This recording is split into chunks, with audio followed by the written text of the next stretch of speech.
Aujourd'hui, on va s'attaquer à une notion tellement ancrée dans notre inconscient collectif qu'elle semble indiscutable en fait. C'est l'interdit de l'inceste. Ouais, un très gros morceau. Ah, ça oui. L'idée reçue qu'on a tous, celle qui structure notre compréhension moderne de la famille, c'est que ces règles de prohibition sont d'abord et avant tout biologiques. Tout à fait. On se dit que c'est une question de génétique, de prévention de la consanguinité, une sorte d'instinct de survie de l'espèce face au risque de dégénérescence, quoi. C'est l'explication classique qu'on entend partout, oui. D'accord, décortiquons cela, parce que les extraits du texte de référence qu'on examine aujourd'hui, un texte passionnant intitulé Métain, affirment que cette vision purement biologique est non seulement limitante, mais qu'elle est factuellement fausse. Et c'est un changement de paradigme total. Complètement. La source se penche en particulier sur la chute du modèle freudien classique et introduit un cadre radicalement différent qu'elle appelle le modèle sociogonique. Notre mission pour cette plongée en profondeur, c'est de déconstruire ce modèle familial classique pour découvrir les vraies règles, des règles souvent invisibles qui ont structuré les sociétés humaines à travers l'histoire. Et je dirais que les conclusions qu'on tire de cette source bouleversent vraiment les fondements même de la sociologie et de l'anthropologie moderne. À ce point-là, Ah oui, absolument. Pendant des décennies, l'histoire des sociétés humaines a été scrutée à travers une lentille super spécifique. Une lentille qui est largement influencée par notre vision occidentale contemporaine, tu sais. ouais, notre prisme de la famille nucléaire. C'est ça. Et ce texte démontre que des théories hyper classiques, y compris celles de figures tutélaires comme Sigmund Freud ou Claude Lévi-Strauss, elles s'effondrent quand on les confronte aux réalités historiques et anthropologiques. Elles tiennent plus la route. Non, elles tiennent plus. Et il ne s'agit pas juste de trouver deux ou trois petites exceptions à la règle, il s'agit de redéfinir intégralement la façon dont les humains s'organisent en unité sociale et comment ils déterminent ce qui est permis ou interdit sur le plan de l'alliance intime. Bah justement, le texte de médecine, il frappe très fort dès le début. Il s'attaque directement à nos archives historiques pour exposer la chute de ce fameux modèle biologique. Et la source met en lumière des exemples documentés qui brisent complètement cette soi-disant règle universelle de la biologie.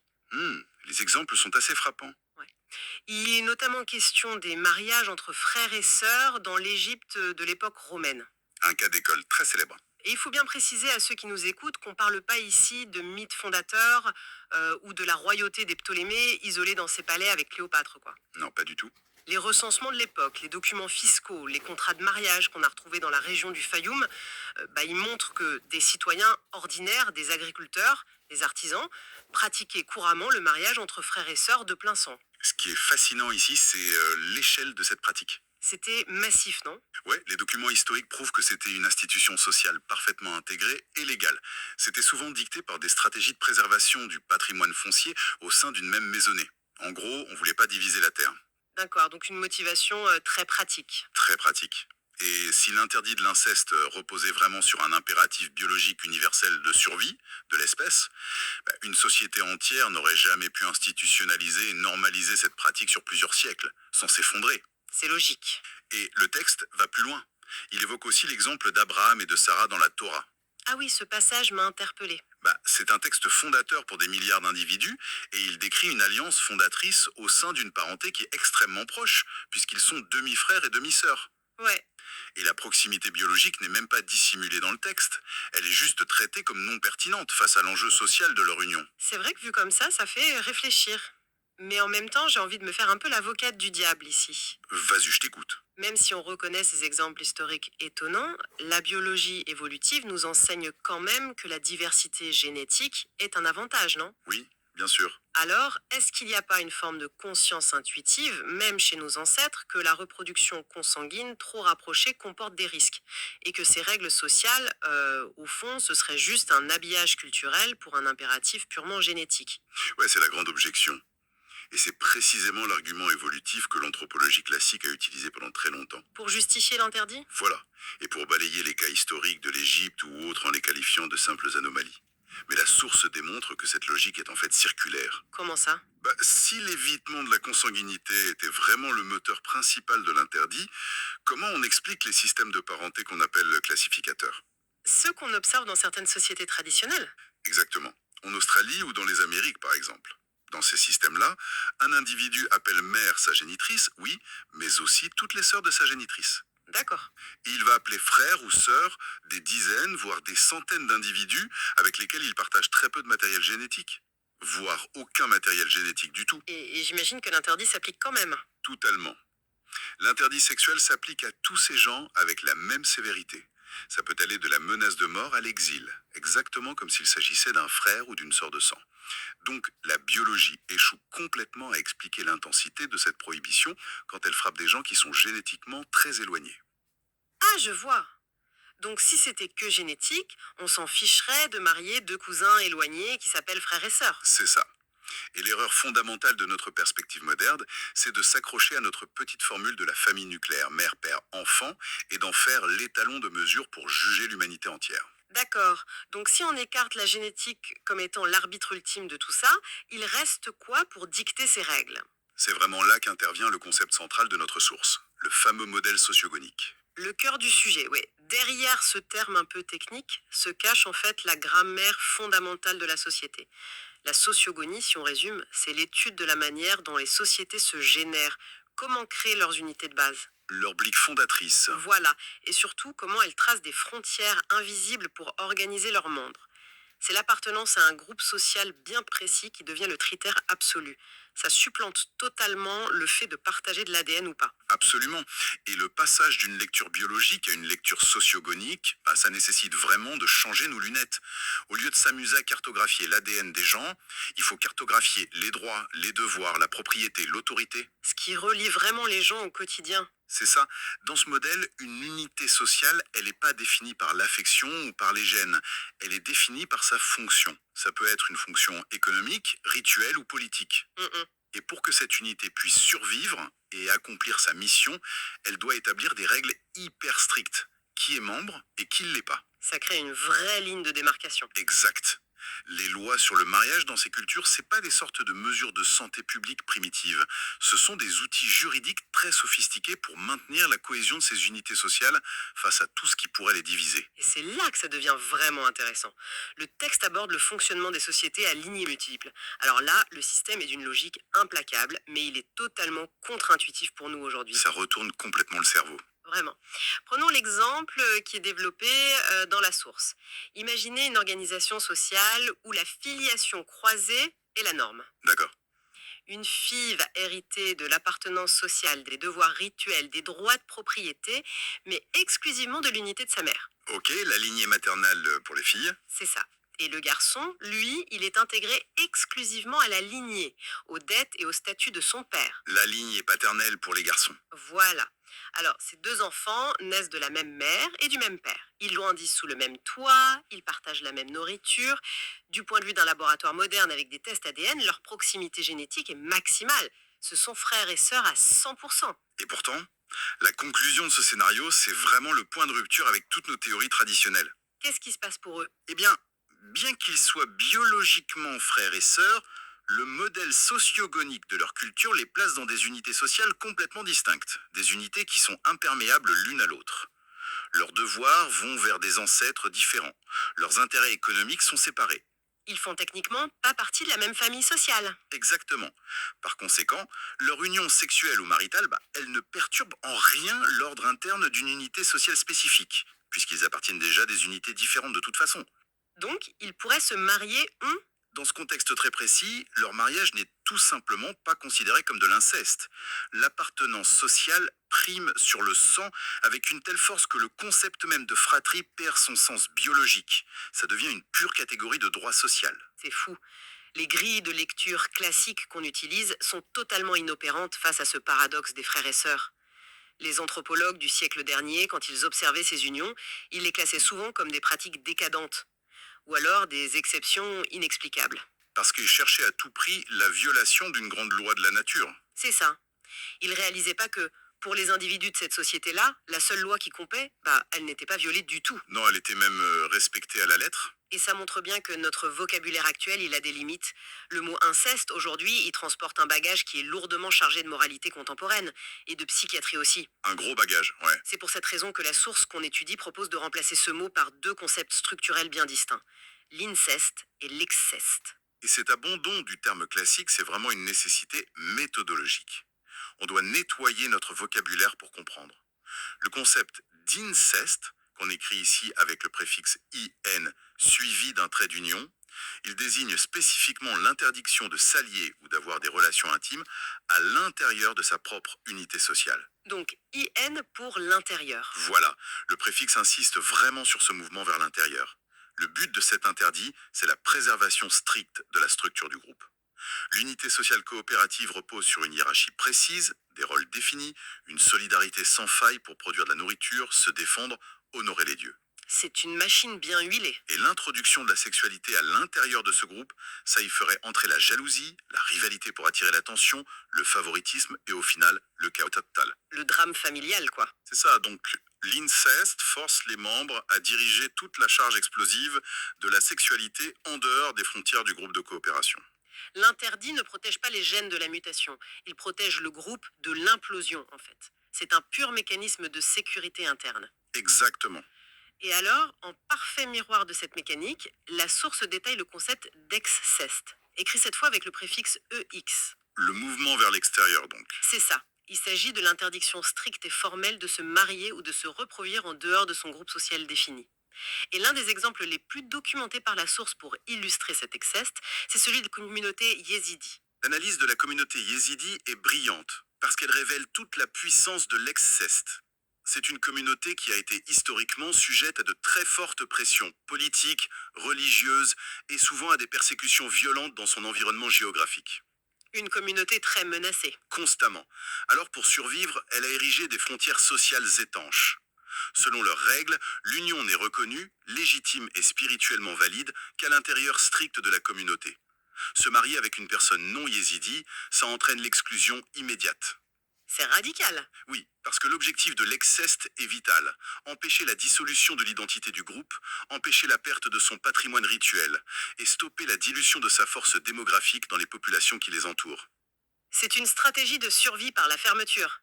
C'est pas la consanguinité interne, c'est le franchissement de la frontière vers l'extérieur. Et la réalité historique montre d'ailleurs que les sociétés ne choisissent pas simplement l'un ou l'autre de ces principes. C'est pas binaire.